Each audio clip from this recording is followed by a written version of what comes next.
Allons-y, on va tenter de répondre à votre demande. Quel défi, 15 minutes pour parler de cette femme aux multiples casquettes. Vous parliez tout à l'heure des infirmières visiteuses. Je vais centrer mon propos parce qu'elle a tellement de casquettes sur les infirmières visiteuses.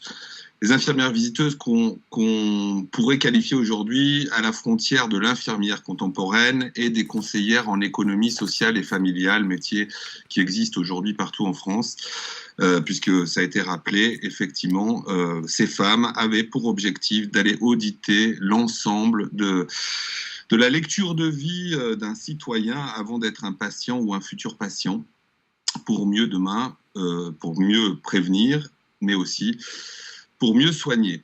Je vais commencer, puisqu'effectivement, c'est le dogme chaptalien, et c'est très important de le comprendre. Ces 5 engagements de cette citation de Léonie Chaptal: servir la cause des infirmières du monde entier, et du monde entier, vous comprendrez pourquoi c'est important, pour le progrès professionnel, et ce en continu jusqu'à nos jours, pour le meilleur soin du malade toujours, pour la plus efficace prévention des fléaux sociaux, on en parlera tout à l'heure à l'époque, et pour le bien de nos frères de tout pays, la fraternité au sens interculturel. Alors, dans un premier temps, moi je trouve que pour parler de Léonie Chaptal, c'était une femme qui est née dans un moment historique de l'innovation, de la créativité, de l'inventivité et de la rupture avec les modèles. On parlait tout à l'heure d'hygiénisme. Bien évidemment, on était en train de débuter une des premières fractures avec le fondamental hygiénisme de la pratique médicale à cette époque-là. Je ne sais pas si vous êtes en capacité de reconnaître ces 5 bonhommes qui ont révolutionné l'histoire du monde à cette époque. La fin du 19e siècle, c'est assez important, puisque Léonie Chaptal est née en 1873, à la fin de ce siècle, où effectivement la littérature était nourrie par un des grands auteurs du 19e, effectivement Victor Hugo, et son célèbre Les Misérables, dans une société de la Révolution industrielle qui avait mis au banc de la société un certain nombre de personnes, et on verra à quel point c'était important. Le célèbre Edison, avec l'arrivée de l'électricité, et souvent j'y pense puisque nous sommes en révolution numérique maintenant, qui a révolutionné un certain nombre de milieux de vie dans la ville. Et l'électricité n'était pas pour tous à cette époque, bien évidemment, mais pour le milieu bourgeois. Pasteur qui, grand ennemi des médecins, a fini honoris causa de l'ensemble des facultés de médecine du monde pour sa découverte. On l'appelait même le sauveur de l'humanité à l'époque, puisque effectivement sa découverte vaccinale, et bien plus avec l'Institut, a révolutionné la médecine contemporaine, le soin, la chimie, et etc., etc.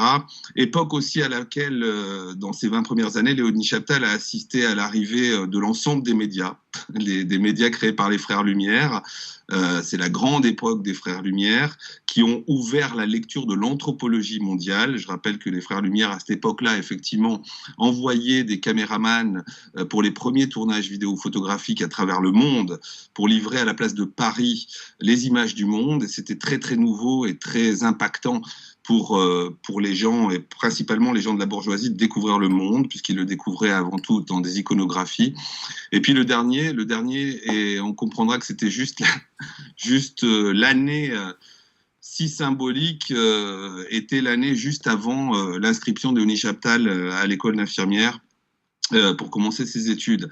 Donc on est bien dans un temps qui est très très particulier dans l'histoire du monde, que le temps de la mutation de la fin du 19e siècle, ou qui est un temps de l'innovation, de la restructuration et de l'innovation au sens technologique, sociétal, à travers tous ces bonhommes. Et c'est dans cet environnement que naît Chaptal. Mais qui est Chaptal ?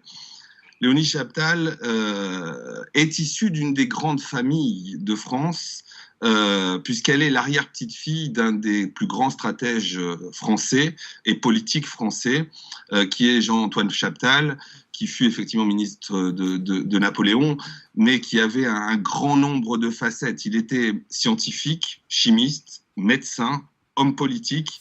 On lui doit à peu près tous les fonds, on va dire tout, allez, qu'est-ce que je dis là, mais on lui doit énormément de fondamentaux politiques d'aménagement, les routes que je citerai, je ne vais pas tous les citer, mais voilà, on lui doit effectivement la chaptalisation. Donc, effectivement, son arrière-grand-père était un érudit politique, médecin, mais aussi aménageur de la ville, puisque ministre de l'Intérieur français. Ministre de l'Intérieur de Bonaparte, vous imaginez bien évidemment tous les impacts sociétaux sur les villes de France qui ont été les leurs. Son arrière-grand-père, effectivement, a donné naissance à son grand-père, qui était un industriel, un industriel qui a terminé en faillite. C'est important pour elle aussi dans son parcours. Et c'était un homme politique qui a été aussi une maire de Neuilly. Donc, issu d'une aristocratie et d'une bourgeoisie politique qui œuvrait dans tous les domaines de la vie, ce qui est assez surprenant quand on est effectivement d'être les héritiers de cette histoire. C'est là aussi qu'on pourra comprendre en quoi elle est une architecte multicasquette, une femme si différente. On le comprendra parce qu'en fin de compte, son arrière-grand-père, comme son grand-père, ont été ruinés, qui avaient un immense pouvoir, donc avait été complètement ruiné. Donc son père était un bourgeois sans plus un sou, avec un nom marquant. Chaptal est un nom de l'histoire de France, mais plutôt proche d'une mère d'origine juive, fille d'un des très riches banquiers juifs. Et en fin de compte, une des dernières d'une immense fratrie où elle était de 9 enfants, me semble-t-il, j'espère que je ne me trompe pas, c'est 9, ouais, où elle était très isolée, élevée par des précepteurs et marquée donc pendant toute son enfance par ce sentiment d'être seule, différente dans son identité affective aussi, et ne souhaitant pas devenir ni une bonne femme, c'est-à-dire une femme avec enfant qui ferait son ménage, sa lessive et tout le reste, ni ce qui était promis aux femmes de l'époque, une bonne religieuse. Et donc, très longtemps, elle s'est cherchée, pas forcément dans les études, on en reparlera tout à l'heure, puisque c'est qu'en 1902 qu'elle a attaqué véritablement ses études. Et justement, il y a une anecdote à ce type-là, c'est que quand elle a voulu rentrer à l'école d'infirmière, on lui a dit « mais vous n'avez pas le niveau d'études ». Et elle a répondu, pour le faire très très vite, « oui, mais j'ai la persévérance ». Et quand on sait ce qu'elle a construit derrière, oui, il n'y avait pas le diplôme, mais il y avait la persévérance et le goût de questionner tous les environnements, et c'est ce qu'elle a fait plus tard. Et elle a été très très inspirée, et c'est très marquant de connaître ça, par son frère Emmanuel Chaptal, qui est devenu prêtre, qu'elle a beaucoup accompagné dans ses missions de quartier, de fraternité, de charité avec les plus pauvres, et dont on sait que cet homme fut considéré par l'épistolat mondial et catholique comme un farfelu. Farfelu, j'ose pas dire ça parce que certains m'en voudraient, mais quelqu'un qui était chevillé à une valeur de l'étranger.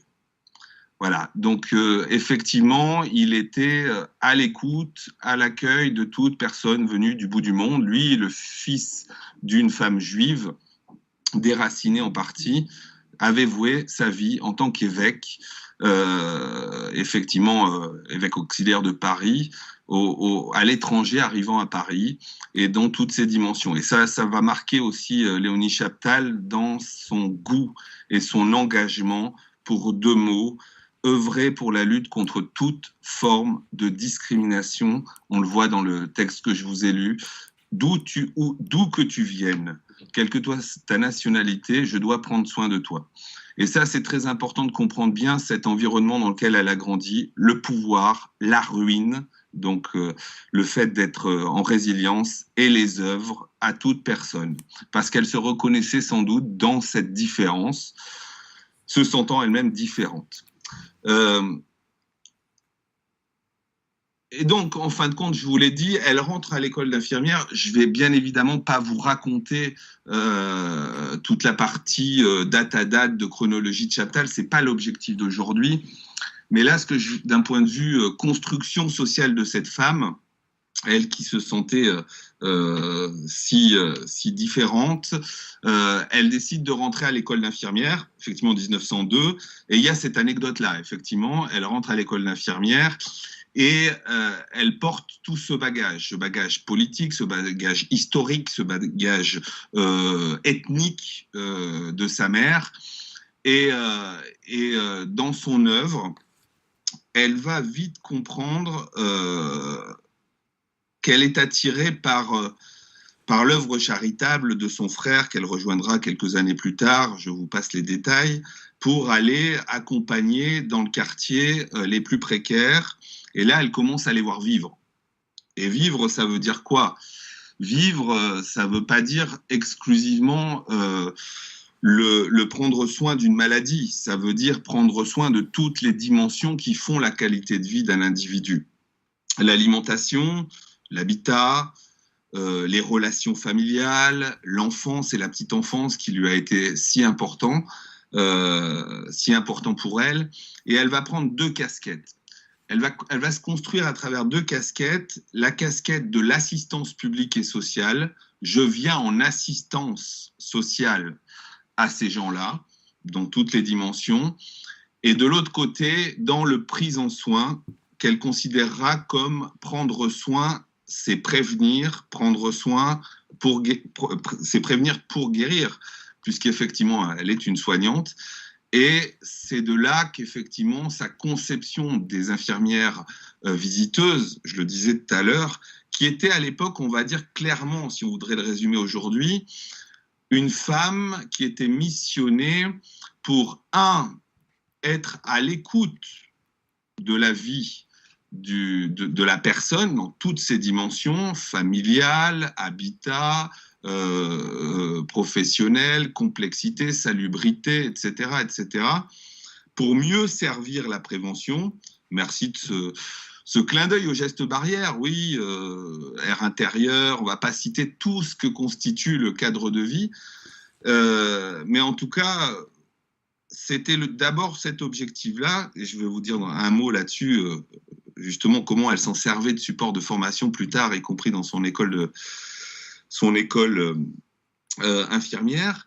Et en l'occurrence, ces infirmières visiteuses avaient aussi cette mission qu'on qualifierait aujourd'hui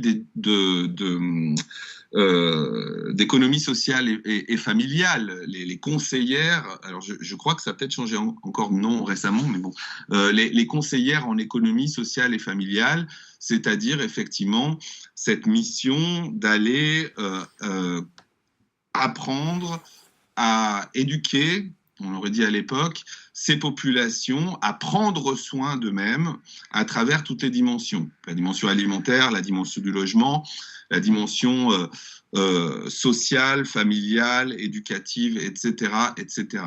Et ça, cette logique d'observation du vécu de l'autre, et on verra à quel point c'est contemporain, elle l'aura chevillé au corps.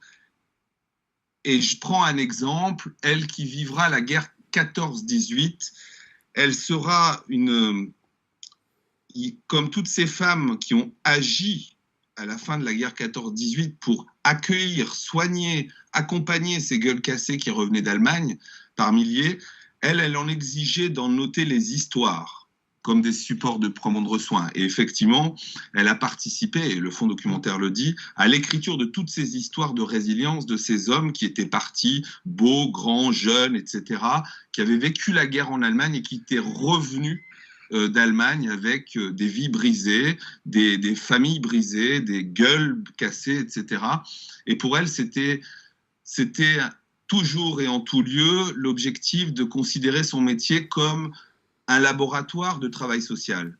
Voilà, c'était une mission de laboratoire de travail social, c'est-à-dire qu'en fin de compte, l'infirmière se devait d'étudier le parcours de vie, le lieu de vie, l'endroit où vivait la personne pour pouvoir défendre l'amélioration des conditions de vie et de santé de l'individu.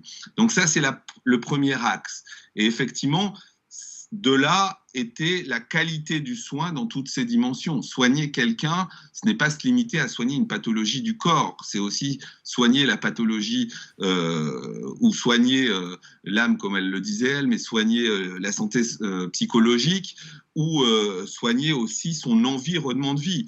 Et on sait très bien que la salubrité des logements à l'époque était une problématique. Donc, de cette conception de l'infirmière dans toutes ses dimensions, observatrice, rédactrice, communicante, etc., se posait la question de la situation au sens politique. Et cette femme était une politique chevillée au corps quand elle servait sa cause. Quand elle voulait quelque chose pour les pauvres ou pour les populations, comme pour ces infirmières, et on n'est pas là aujourd'hui pour vous expliquer en quoi elle a servi la cause des infirmières à travers le monde, le discours de Washington face aux médecins, etc. Mais quand elle servait sa cause de la qualité de vie de la personne précaire, et plus particulièrement de l'enfant et des femmes, et des personnes âgées, pardon, j'ai oublié la troisième logique, elle le faisait comme une observatrice, comme une actrice, c'est-à-dire, voilà, aller directement dans la proximité avec les populations, vivre avec eux par le soin, mais aussi comme une créatrice. C'était une créatrice, c'était une formidable femme de l'invention et de la créativité. Et c'est de là, effectivement, qu'elle a vite considéré qu'il fallait agir pour concevoir un habitat et une cité en santé, qu'on appellera dans les années 80, plus tard, les villes OMS, les villes santé, qui sont aujourd'hui le grand réseau des villes engagées pour la santé globale de leurs citoyens. Mais en tout cas, elle avait considéré, et elle en a fait son laboratoire à Vanves, en souhaitant construire des habitats qui répondraient clairement à ce double dogme, des habitats adaptés à la vie des gens dans la dimension salubre, mais aussi dans la dimension adaptée à la pratique de soins, et aussi des habitats clairement plaisants et agréables à vivre. Mais pour faire ça, il faut de l'argent. Il faut de l'argent, il faut des sous, et elle le savait. Et elle savait très bien, elle, l'arrière-petite-fille du politique, que le politique était au cœur de la décision d'une ville, d'un quartier, d'un bâtiment, d'un habitat en santé qui prend soin des gens. Et donc, elle a pris contact, d'abord par des correspondances, et les correspondances, on pourrait vous en parler assez longtemps, avec Mitterrand. Et Mitterrand est un des politiques radicaux de l'époque, et elle a communiqué avec lui en son nom, puisqu'elle était l'arrière-petite-fille de Chaptal, et je pense que le nom marquait toujours politiquement, bien évidemment, mais surtout en sa cause, ça c'était le deuxième niveau, et tour à tour, en communiquant à travers la cause, elle a lié, parce que c'était tellement puissant et qu'elle y croyait tellement, une relation très particulière avec cet homme de pouvoir. Je vous ai parlé tout à l'heure de la résilience. Je crois qu'elle a pu, c'est pas je crois, c'est que quand on lit les correspondances, toucher le cœur du vécu humain de l'enfance de cet homme. Mitterrand était fils d'un riche propriétaire qui lui-même avait été ruiné, résilience numéro 1, et fils d'une mère juive qui lui aura valu pendant une grande partie de sa vie à Mitterrand les accusations antisémites de beaucoup de politiques français, le considérant comme pas du terrail, quoi, du terrail, quelqu'un de différent. Et Chaptal, elle, la fille d'une mère juive, isolée, se sentant discriminée, différente, qui n'avait pas vocation à être ni la bonne femme, ni la religieuse, a sans doute réussi à toucher sérieusement la corde sensible de la résilience. Tu as le pouvoir, mais qui es-tu vraiment ? Et ça, c'est très important parce que je pense que cet enjeu de comprendre l'homme dans chacune de ses résiliences de vie, ça a été un point important.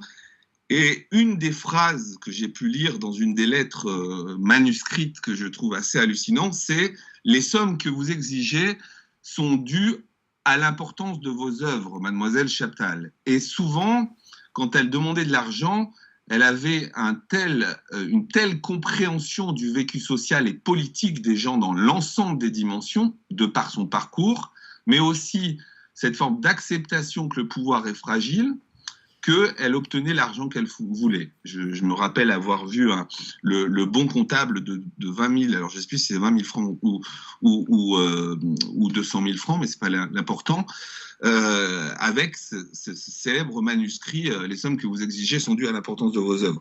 Donc elle avait la connaissance, la réelle connaissance du terrain, elle avait la connaissance du milieu, elle avait la confiance de la population, avec ses visiteuses, et elle avait la politique.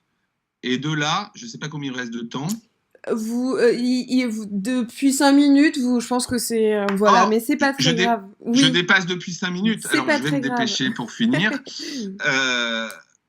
Si elle a pu construire ce dogme dans la proximité, à Vanves, effectivement, l'idée, c'était de le porter le plus haut possible et de le partager le plus possible.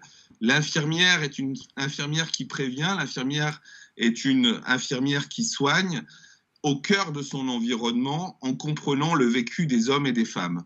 Et concrètement, elle a porté cette dynamique en maîtrisant la communication, l'art oratoire, avec des discours de Washington assez incroyables à travers le monde, et elle a mobilisé... Elle a organisé une des premières grandes rencontres internationales de ces femmes aux quatre coins du monde, de la Belgique à l'Australie, etc., pour véhiculer ce sentiment de l'approche globale de la cité en santé et du rôle de l'infirmière visiteuse. Et ça, en fin de compte, on lui doit la suite. Et je ne vais pas faire très vite, mais on peut considérer, juste après sa mort, Seconde Guerre mondiale, même éléments de résilience, toujours les mêmes. Un certain Antonovsky, alors d'abord 1945, où l'OMS est créée par sa constitution, et dit la santé, c'est le bien-être physique, psychologique et social de l'individu, à savoir toutes les dimensions du vécu d'un individu dans une ville. Par nature, la construction et le design d'une ville est donc fondé sur un objectif de santé globale et de bien-être d'un individu, y compris dans le construit, dans l'animation politique, etc. Ça a fait un peu de chemin et effectivement, on aura des hommes comme Antonovsky, un célèbre sociologue polonais, qui reprendra cette question de la résilience du vécu dans les environnements, à travers l'exemple des femmes dans les quartiers de femmes des camps nazis et leur capacité à se reconstruire après avoir vécu des environnements insupportables, des environnements de vie insupportables, et qui introduira donc un concept très novateur qui est celui de la salutogénèse, qu'on appellera plus tard la promotion de la santé, en disant agir pour la santé dans quelque milieu que ce soit, avec quelques personnes que ce soit, et dans quelque espace-temps que ce soit, nécessite d'œuvrer pour le moins de stresseurs possible. Donc réduire le stress de l'environnement. Vous imaginez bien qu'en cas de la mort, voilà. Et donc, ce concept a fait du chemin. Et dans les années 80, grâce à un rapport qui a repris toute cette évolution historique de la santé au XXe siècle, qui s'appelle le rapport Grémy-Pissarro, et donc qui fut un des rapports français en ce sens, construisons des environnements en santé, a été d'abord précurseur, et on est arrivé donc en 1982 à un texte fondateur mondial qui s'appelle la Charte d'Ottawa, qui est disponible bien évidemment en ligne, qui aborde la promotion de la santé dans toutes ses dimensions, et dont une de ces dimensions est la dimension éco-environnementale de la santé. Et qui dit dimension éco-environnementale de la santé, dit la ville, la cité et l'art de designer la pratique en santé préventive comme curative, et donc une capacité à construire et à animer des villes pour le bien-être de toutes les personnes. Merci. Et donc, a suivi les années dites du CARE, que nous allons découvrir. Et je m'excuse d'avoir été un peu long, mais c'est pas facile de résumer toute sa vie en si peu de temps. Il n'y a pas de souci, Christophe. Et